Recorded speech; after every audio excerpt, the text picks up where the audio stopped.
So I'm ready to start. April Fool's, sorry I can't be there. I've got trees down everywhere. Are you hearing me? Yes. Okay, great. I'm going to talk about transportation in a slightly different way. I'm going to talk about, power projection and the naval developments that were pretty unique to the American Civil War.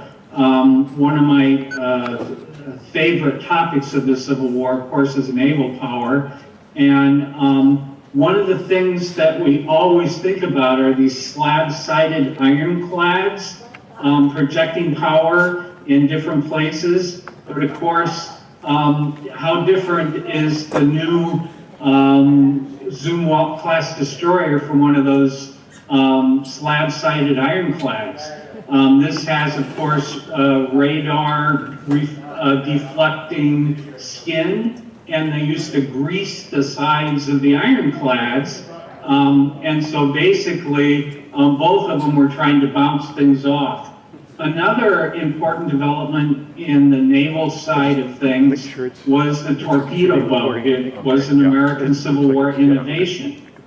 Here's a picture of a torpedo boat in Charleston Harbor. By the way, the house on the left side of the picture right here is still standing, but now it's a couple miles from the harbor because they've filled all the harbor in. And of course, they're still using torpedo boats. Here's a Ukrainian drone that was used against the Russian fleet. Looks quite a bit like an American Civil War torpedo boat.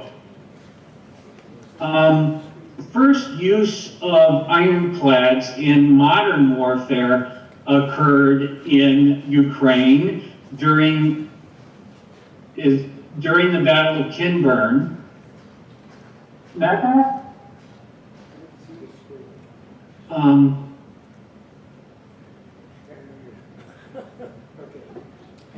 Oh shit.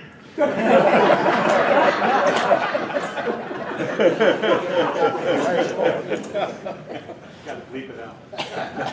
Technical term.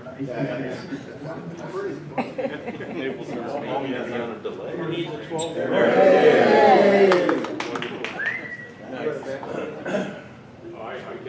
Okay, sorry. I am not good at this. I'll start again.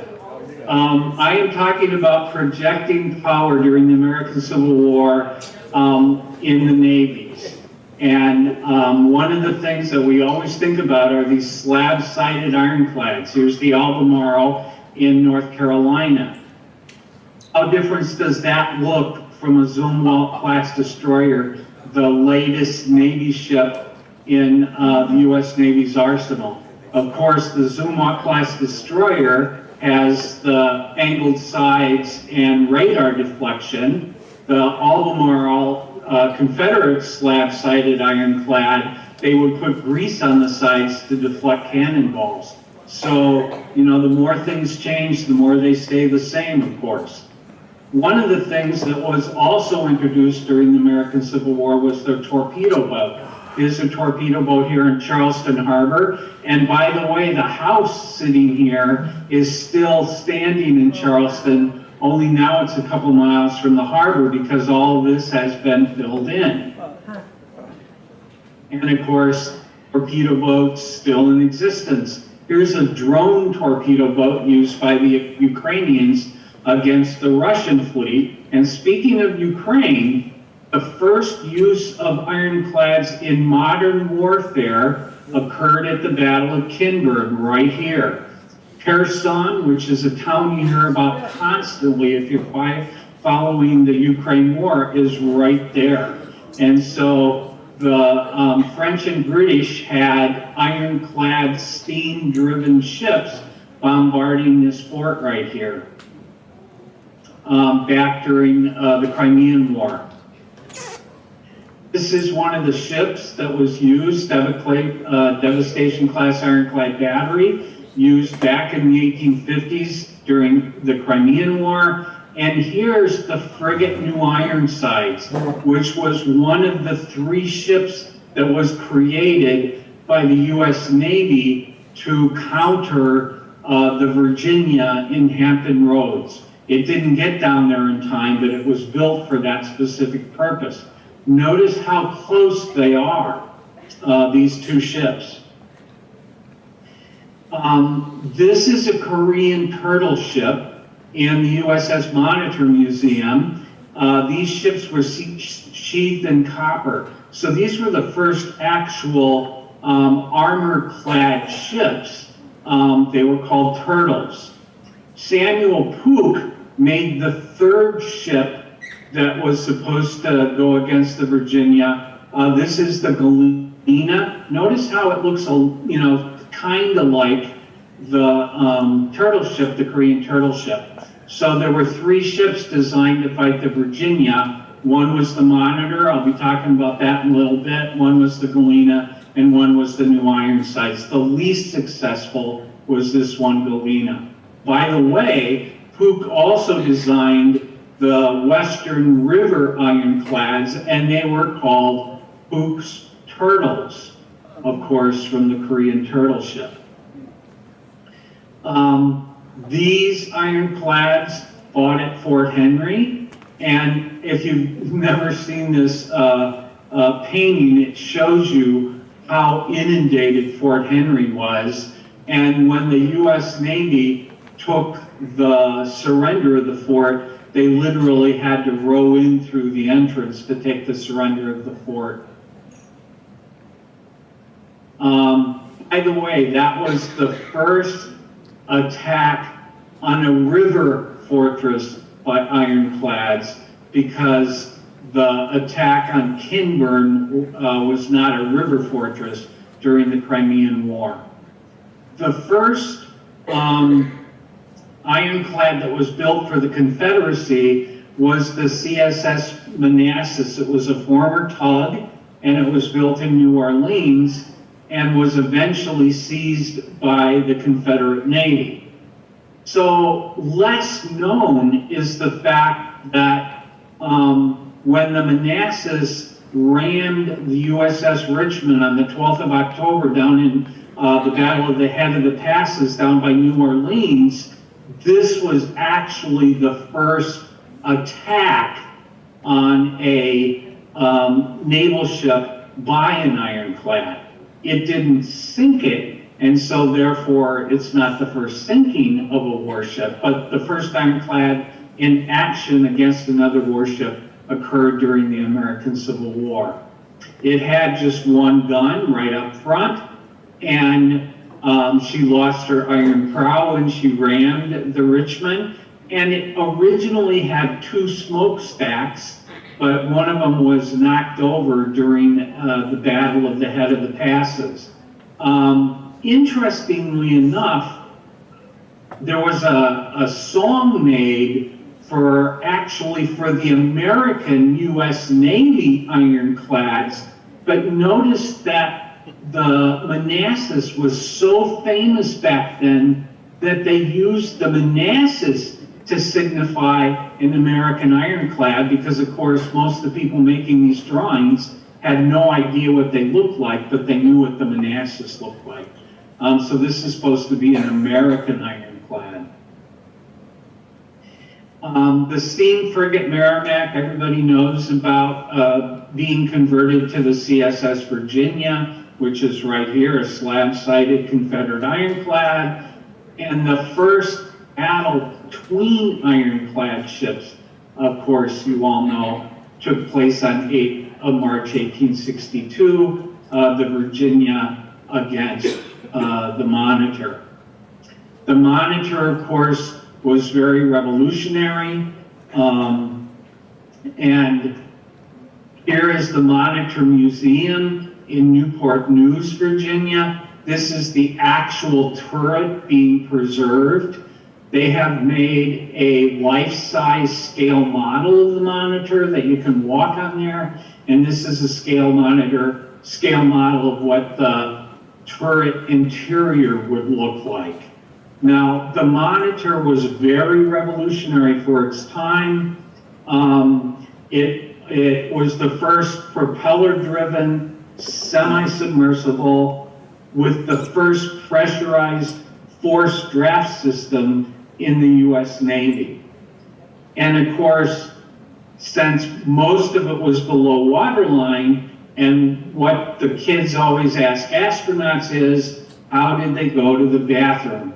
It had the first toilet below waterline in the US Navy, and in fact, in history. And so the Monitor had all these amazing revolutionary design issues going on. Another interesting fact is that the first marine sanctuary in the United States is where the Monitor sank. Another first for the Civil War. The Merrimack-class crew frigate USS Roanoke was turned into a 3-turret ironclad. The United States became obsessed with these turreted ironclads, but for the most part, they weren't very serviceable. They couldn't go out in the ocean, and this one in particular was a complete failure. The first time they tried to fire the guns, they dismounted. But the US Navy was, continued to pour money into these turreted ships because they saw them as the ships of the future. And of course, they were. Here's the USS Iowa, a 3-turreted ship. And of course, here's a drawing of the Roanoke, a 3-turreted ship.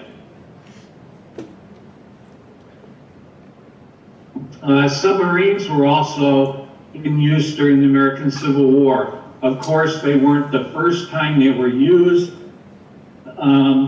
In September 1776, we all know the story of David Bushnell's turtle, once again called the Turtle, attacking British warships in New York Harbor. Robert Fulton also tried to sell submarines to Napoleon, but they weren't as important as they were being developed during the American Civil War.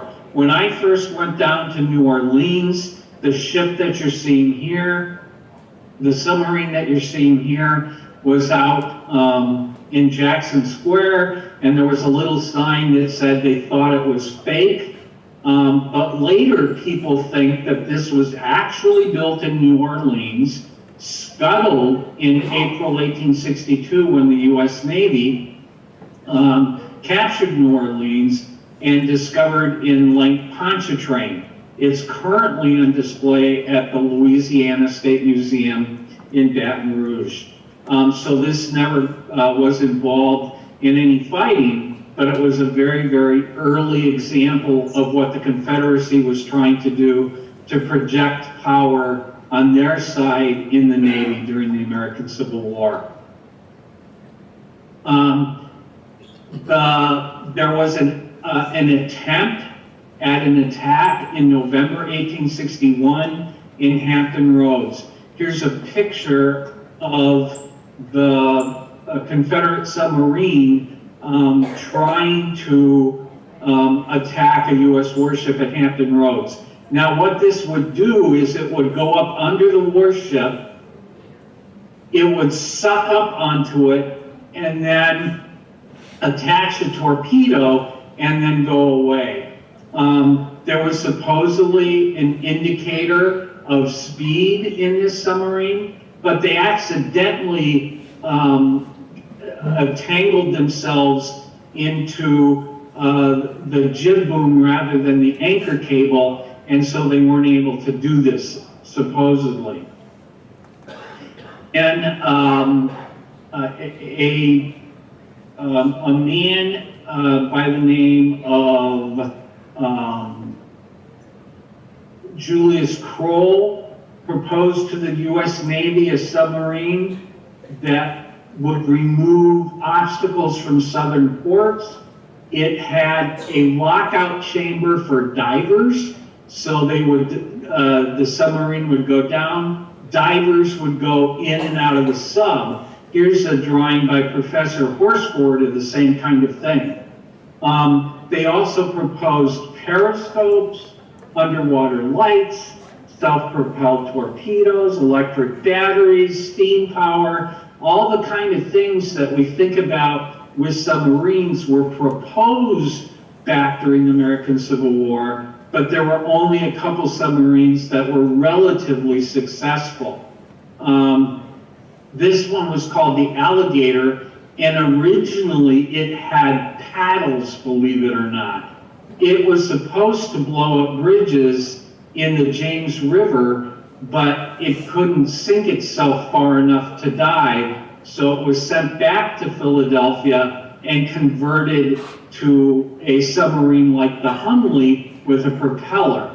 In April 1863, it sank off Cape Hatteras, like many other ships have done in the war. So both Confederates and the Union were trying to use submarines to project power during the American Civil War.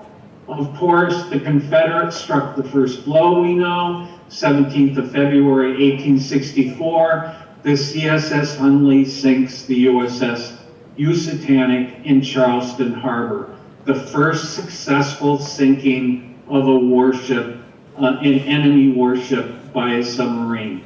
Now, to understand how amazing this is for the American Civil War, it took another 50 years for another submarine to sink a warship. A German submarine sank the HMS Pathfinder in 1914, 50 years later. 8 days later, a British submarine evened the score by sinking a German light cruiser, and then, of course, submarines were off and running, but of course they developed during the American Civil War. Here's a picture of the Hunley, which was discovered in 1995 with the help of Clyde Cussler. It was raised in 2000. It's currently at the Warren Lash Conservation Center in North Charleston, South Carolina. It's a pretty fun visit. They have a really nice museum, and you can see how the restoration is progressing. Well, sorry. Mines were another interesting development for the American Civil War. It's a little bit hard to know when the first mines were used, but most people credit the Confederates when they were withdrawing up the peninsula. The Union said that the use of Confederate mines was on land was not supposed to be done because it was barbaric. However, they made a distinction and said using mines in water was okay. So an interesting distinction. And on 12th December 1862, as part of the Vicksburg campaign, the Cairo, commanded by Thomas Selfridge, was the first warship sunk by a naval mine. Now there still is a debate whether it was an electrical mine or a friction mine. An electrical mine literally had a battery on shore and men watching, and they would flip a switch to send an electrical circuit. And of course, a friction mine is like what it sounds. There would be something like a match or acid that would be broken when the ship passed over it or hit it, and then it would detonate the powder inside the barrels. So the first ship sunk by a mine happened during the American Civil War. The Cairo, of course, was found and raised and sent to Pascagoula, and then returned to Vicksburg in 1977 as part of the Cairo Museum. It's, of course, one of my favorite places to go. And here's the hole right here where one of the mines, it was hit by two mines, blew open the side of the ship. You can see why it sank rather quickly.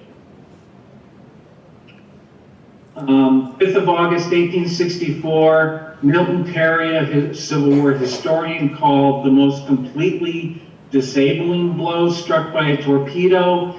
The USS Tecumseh sank with 120 of 141 crew members, passing Fort Morgan, going into Mobile Bay.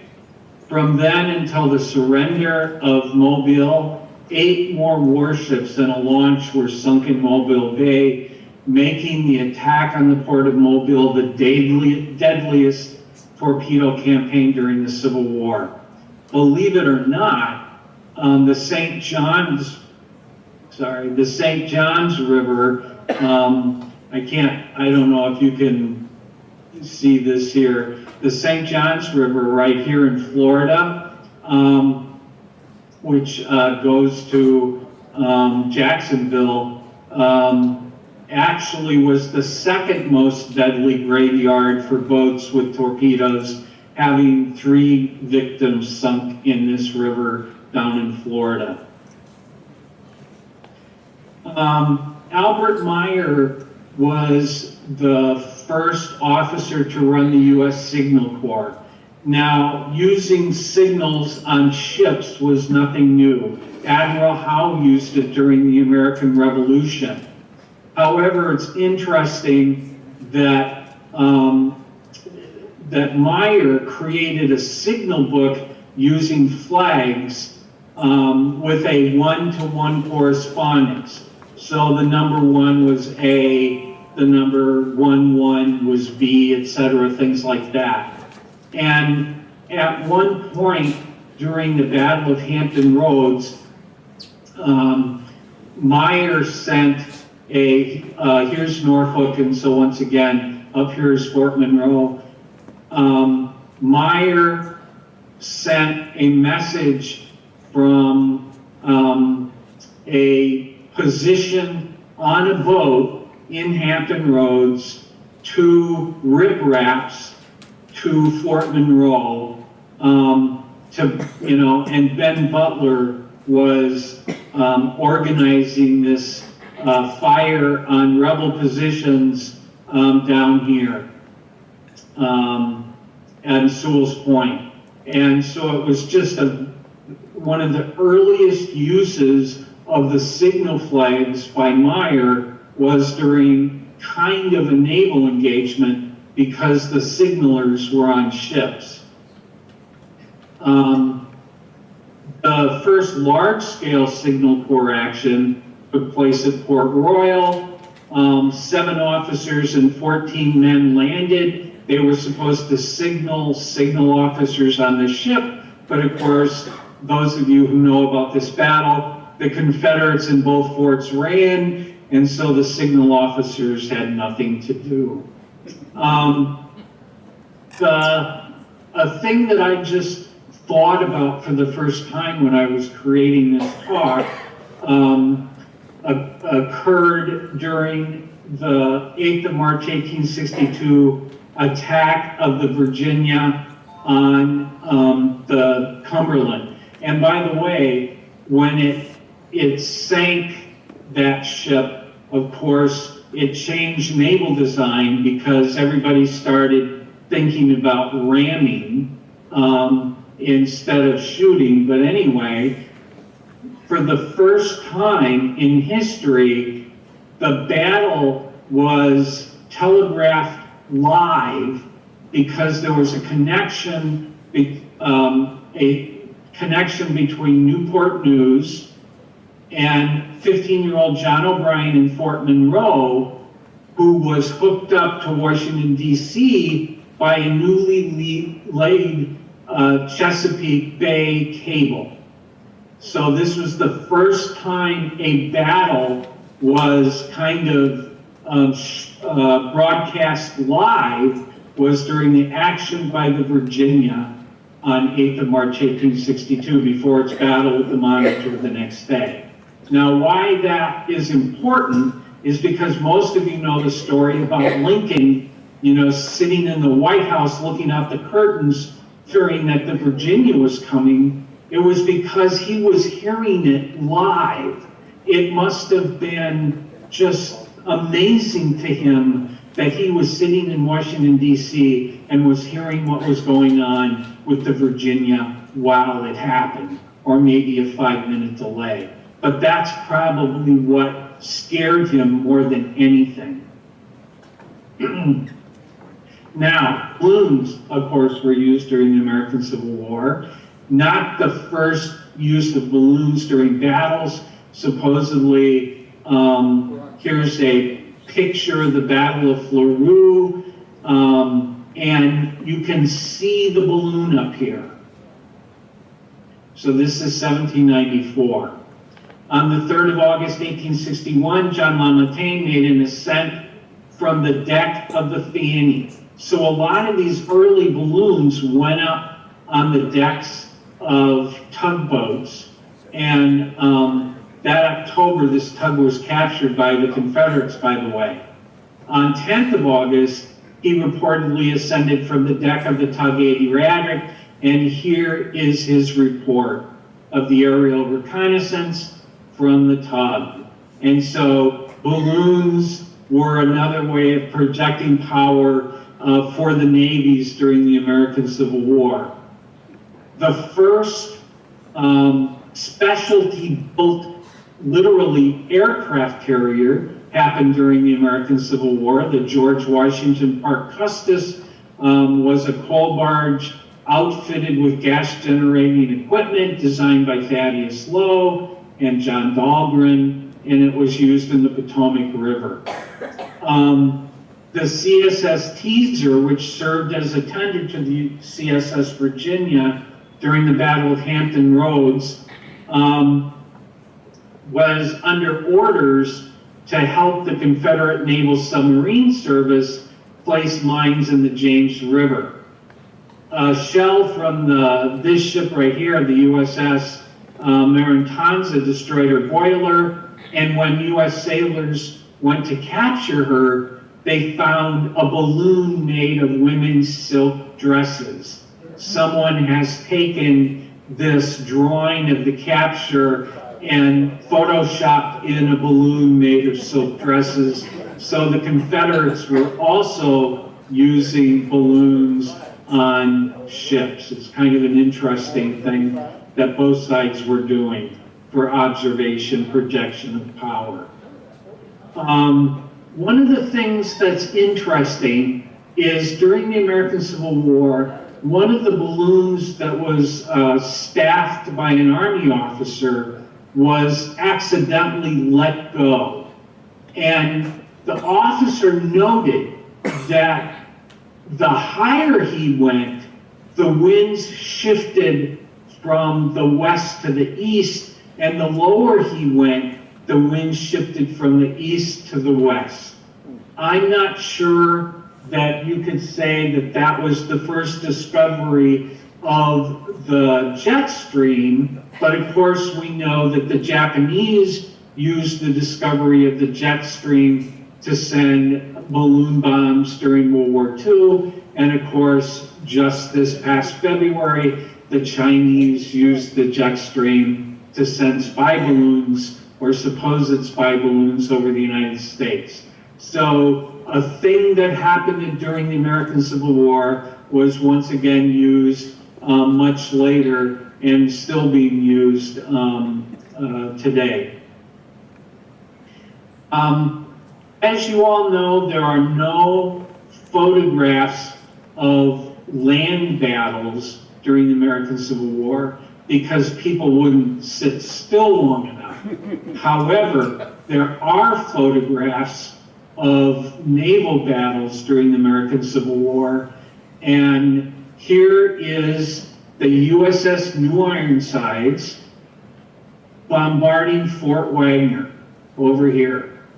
Here's some other turreted monitor type ironclads which also was taking part in the bombardment of Fort Wagner, and part of the Charleston harbor defenses. So these are one of the few pictures of, a battle during the American Civil War. Now, photography would then play a role in intelligence, and one of the things that happened during the American Civil War was the American Consul in Liverpool sent a photo of this ship that he thought was going to be a future Confederate warship. So photo reconnaissance was used during the American Civil War, I suspect for the first time. A balloonist agreed to work for Napoleon. He was a photographer. And the first military use of aerial reconnaissance would have happened then, but it didn't happen. And as it was, George McClellan sent photographers up in balloons during the 7 Days campaign. But as you can see, photographs of ships were also happening.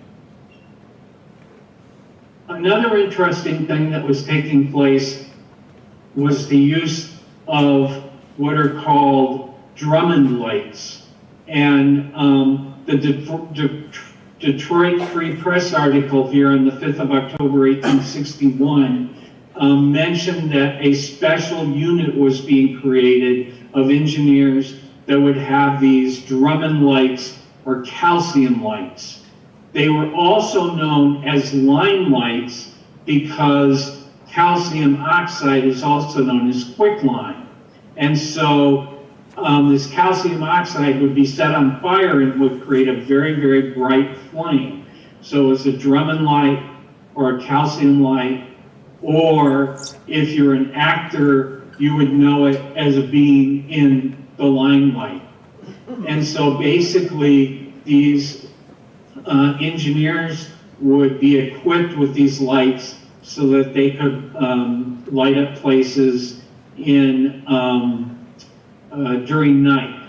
And the Philadelphia Inquirer in April 1862 talked about what should be done was putting Drummond lights on tugboats so that they could keep torpedo boats and submarines away from the fleet. So they wanted to put lights on board these ships. Apparently, when the U.S. Navy was going by Vicksburg, the Confederates had put a Drummond light up by the cannon called Whistling Dick. And here's a story from 1863 about a ship that had tried to pass the Vicksburg batteries and was lighted up by a Drummond light and shot by Whistling Dick. You can see the name right there, and there's the gun that was used at Vicksburg. And so Drummond lights were being used to prevent the U.S. Navy from going down the Mississippi River in 1863. Most extensive use of Drummond lights occurred around Charleston Harbor. Brigadier General Quincy Gilmore, the person who had conquered Fort Pulaski, used calcium lights to light up Battery Wagner, the battery that we saw the photograph of the USS New Ironsides attacking. Because they lit up Fort Wagner at night, the Confederates were not able to repair the damage that was done during the day. And so it was credited with hampering the Confederates' ability to keep Fort Wagner viable. And so, of course, the Confederates had to evacuate the fort. Drummond lights were also put on ships and to illuminate Fort Sumter, and so that it could be attacked. And by the end of the war, the U.S. Navy had ordered something like 300 lights to put on their ships for various reasons. In early 1865, the lights were used by U.S. forces on the James River to disperse the Confederate ironclad fleet coming down the river to attack the USS fleet further down on the James. One thing that's interesting is that when we talk about the USS Monitor and the USS New Ironsides, some historians think the fact that the U.S. Navy focused on the Monitor instead of the USS New Ironsides actually prolonged the war. The USS New Ironsides was a much more stable ship. It was cheaper per gun than the Monitor, but there were political and economic reasons to support the Monitor, and of course it ended up being the model for a future U.S. Navy. That's the end of my talk. If anybody has any questions, I think I can answer them. Are there any questions from the audience at this point? For Dave? So Dave, I have a question. How bright were these Drummond lights? What were they? What were they like? You know, you saw the photo, you saw the drawings, and that's about all I know, but they must have been relatively strong because, you know, they were probably, I'm guessing, a quarter mile, maybe a little less from Fort Wagner when they were set up. And so to be able to, you know, lighten it up so that the Confederates felt uncomfortable, you know, going out to repair it, they must have been, you know, relatively strong. So that's the best I can answer that question with. I was kind of surprised myself, but they were used pretty extensively. And if you've ever been at Vicksburg and, you know, down to the Whistling Dick Battery, it's, you know, probably a quarter mile to the river. So they were able to light something up a quarter mile away. Okay. Any other questions? There's a question from the audience. I just read where there was a naval battle in the English Channel where the Confederate Alabama was sunk. Do you know any more about this battle? The battle at Cherbourg? No, it was in the English Channel in Europe. In Europe. I thought he said where the Alabama was sunk. Yeah. Yeah. That was off Cherbourg, France. Okay. In the English Channel. I'm not sure exactly what you want to know about it. There's a lot of books written about it. And they basically just kept going around in circles until they, you know, blasted each other. It was a very, very typical one-on-one naval ship duel. And the Confederates' powder was not as good, and that was a problem for them throughout the Civil War. They were using probably a little bit of inferior